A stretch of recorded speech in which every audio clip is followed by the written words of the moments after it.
भारत में समुद्र के काला पानी को पार करना निषेध था। ऐसा करने वालों का सामाजिक बहिष्कार कर दिया जाता था। इंग्लैंड यात्रा के समय गांधी जी को इसका सामना करना पड़ा था।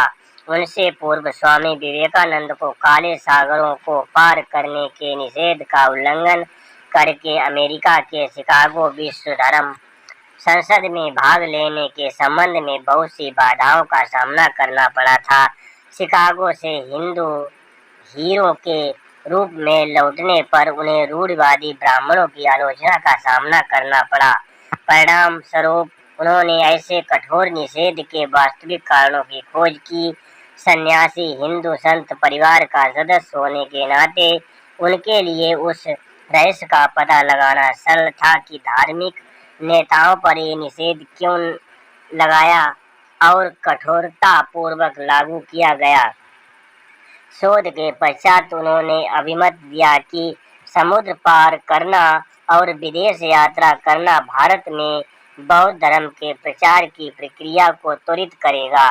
दिमाग में ये भय होने के कारण समुद्र पार यात्रा करना निषेध कर दिया गया। मैं लंबे समय तक इस इबारत को न पढ़ सका।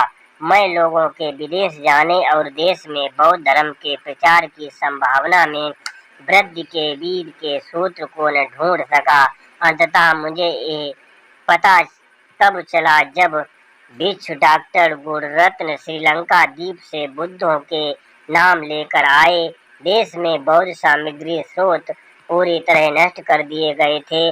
बुद्ध का विष्णु के 9वें अवतार के रूप में अपहरण करके उन्हें हिंदू भगवान बना दिया गया था।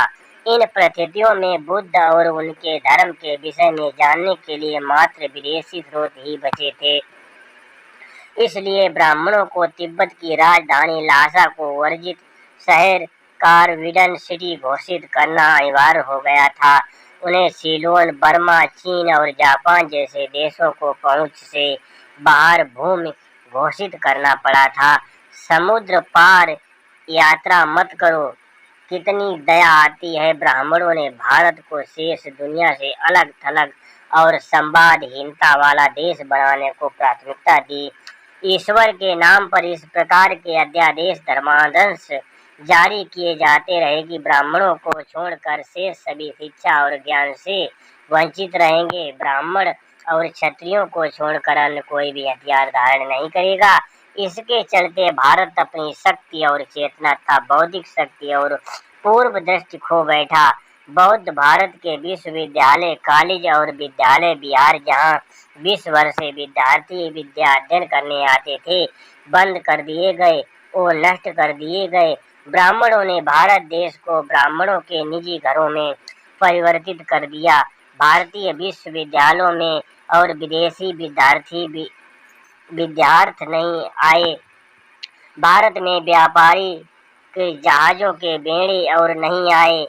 बौद्ध भारत में विदेशी विनिमय बड़ी मात्रा में प्राप्त होता था। प्राचीन रोम के साथ भारत का विदेशी व्यापार चलता था। भारत के पास कोई नौसेना नहीं थी, जबकि अंग्रेज, पुर्तगाल और फ्रांसीसी समुद्री मार्ग से ही भारत आए। देश को भिखारियों की स्थिति के समक्ष ला खड़ा किया।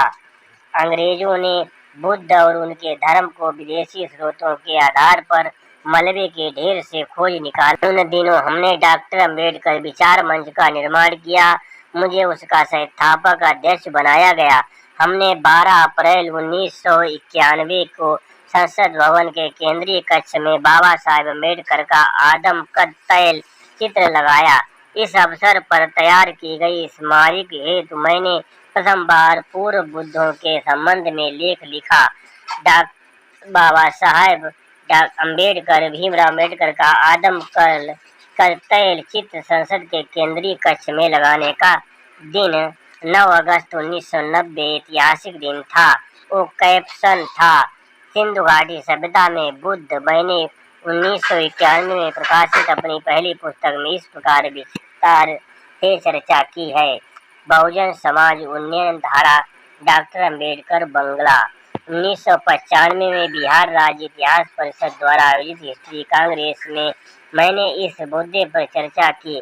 इस विषय पर विभिन्न स्रोतों से आगे और जानकारी मिलती रही। पिछले 2 वर्षों से मैं पुस्तक की कंपोजिंग करता रहा। पुस्तक पूरी करने में लंबा समय लगा। हालांकि इसी बीच मैंने अपने मित्रों के अनुरोध पर 3 पुस्तकें पूरी कर ली थी। बुद्ध धर्म, मोहनजोदड़ो हड़प्पा नगरों का धर्म, स्वप्न कुमार विश्वास।